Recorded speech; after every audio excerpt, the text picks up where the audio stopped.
le monde, j'espère que vous allez bien. Aujourd'hui, je vais vous parler de la deuxième fête la plus importante en Chine, qui est la fête de la mi-automne, ou autrement appelée fête de la lune. Cette fête est basée avec le calendrier chinois, comme toutes les fêtes en Chine, et elle se passe le 15e jour du 8e mois. Donc, cette année, ça tombe le 21 septembre 2021. En Chine, comme vous le savez peut-être, ils adorent les légendes. Et en général, chaque fête a une légende. Donc aujourd'hui, je vais vous raconter la légende de la fête de la lune.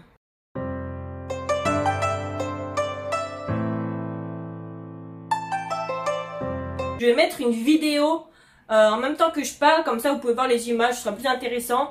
Bien sûr, c'est une vidéo que j'ai prise sur internet, sur un site chinois, donc je remettrai quand même le lien en barre d'infos si vous voulez le voir, encore une fois quoi. 10 soleils dans le ciel chauffaient la terre. Elle hachissait tout sur son passage, les cultures, les fleuves, les eaux de mer, ce qui emmena une grande famine par le manque d'eau et de culture. Mais un héros, donc c'est le fameux Hou-Yi, vena en aide à la population à l'aide de son arc et de ses flèches. Hou-Yi abattu 9 soleils afin de rétablir le chauffement climatique. Toutes les personnes étaient si fières et admiratives que beaucoup de personnes voulaient apprendre de Hou-Yi. Donc Hou-Yi, il y eut beaucoup d'élèves, je ne sais pas si on peut appeler ça comme ça, dont un élève qui cachait bien son jeu, qui s'appelle Pang Mang. Retenez bien ce nom. Le temps passa et Hou-Yi se maria donc à la fameuse Chang-E. Heureux et amoureux, tout le monde les enviait. Un jour, Hou-Yi se baladait dans la nature et il tomba nez à nez avec une déesse, je sais pas trop comment on peut appeler ça, la reine mère qu'on appelle. Afin de remercier Hou-Yi d'avoir sauvé la terre, elle lui offrit une élixir afin de devenir immortel. Mais Hou-Yi, il était un petit peu, comment dire, il n'avait pas très envie de l'utiliser, donc il a donné à sa femme, mais sa femme ne l'utilisa pas non plus, donc elle l'a mis dans un petit coffre pour le garder en sécurité. Ce qu'il ne savait pas, c'est qu'ils étaient observés par le fameux Pang Mang. 3 jours plus tard, à l'école de Hou-Yi, Pang Mang, il faisait semblant d'être malade afin de quitter l'endroit. Puis, le petit canaillou, il alla directement donc, chez Hou-Yi et Chang-E afin de voler l'élixir. Mais Chang-E était à la maison, donc Pang-E, il se mena d'une espèce d'épée afin d'effrayer Chang-E. Chang-E se dirigea vers le coffre et elle but directement l'élixir parce qu'elle ne voulait pas lui donner, tout simplement.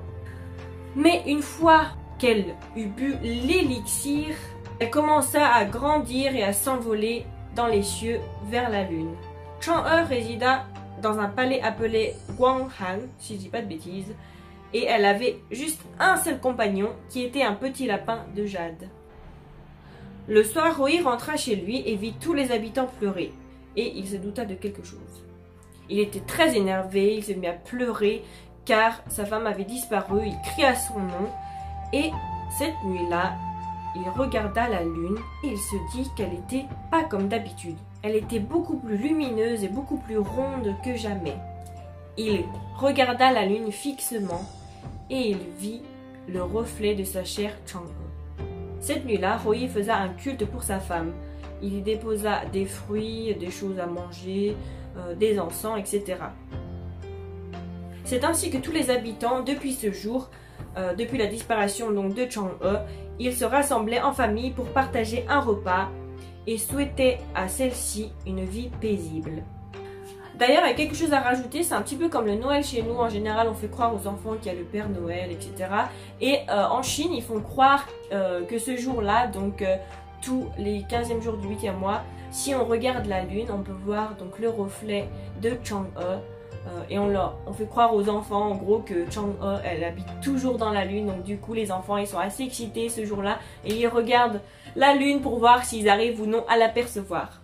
Maintenant je vais parler de cette fête, un petit peu comment elle est célébrée ces jours-ci. Donc il faut savoir qu'il y a 2 choses. Donc la première c'est vraiment d'être rassemblés en famille et de partager un repas. Et autre chose aussi, il y a un gâteau très spécial le jour de la fête de la lune qui s'appelle le gâteau de lune tout simplement. D'ailleurs il y a énormément de parfums, de sortes de yuebing.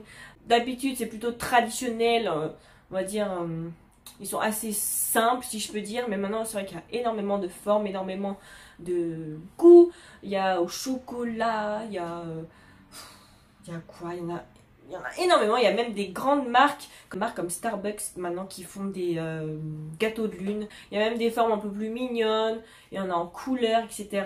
Il y en a des très bons, il y en a des moins bons.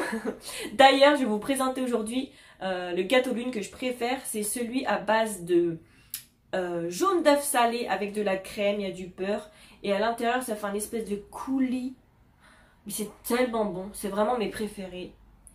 Et pour l'occasion, j'ai même acheté une boîte exprès. J'espère que vous allez bien voir parce que j'ai pas de retour caméra. Je vais vous montrer. Donc le symbole, on va dire principal, donc c'est vraiment le petit lapin. Vous allez voir des petits lapins partout. C'est tout mignon. Hop. Regardez-moi ça. On va le déballer ensemble. J'espère vraiment que vous voyez bien. Donc j'ai acheté une boîte de 6. Donc au même parfum que j'aime bien sûr. Et au milieu il y a un truc, je sais pas du tout ce que c'est, donc je vais l'ouvrir directement. Et est-ce que c'est une petite cuillère? Je suppose que c'est juste une cuillère. On va voir ça tout de suite.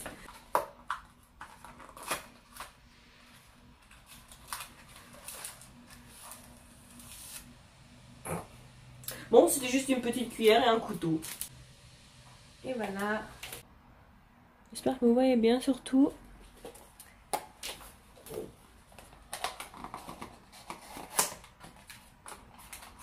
C'est une amie qui fait des gâteaux et du coup elle fait des gâteaux de lune mais à tomber par terre.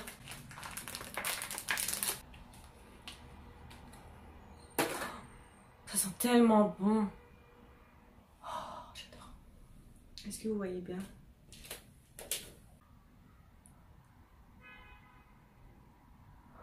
Je vais le casser en deux pour vous montrer en espérant que ça coule pas partout.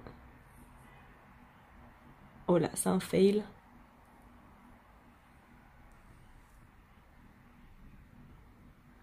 Et voilà, regardez-moi ça.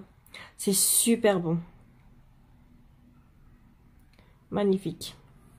Bon, comme vous voyez sur cette partie, c'est complètement flou. J'étais juste en train de le manger et dire que c'était super bon.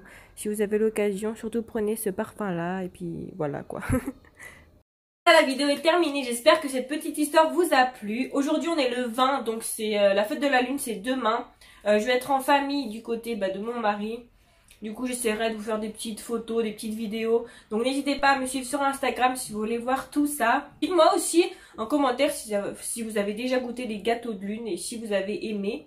Donc n'hésitez pas à mettre un like à la vidéo, à la partager. Et on se retrouve vendredi prochain.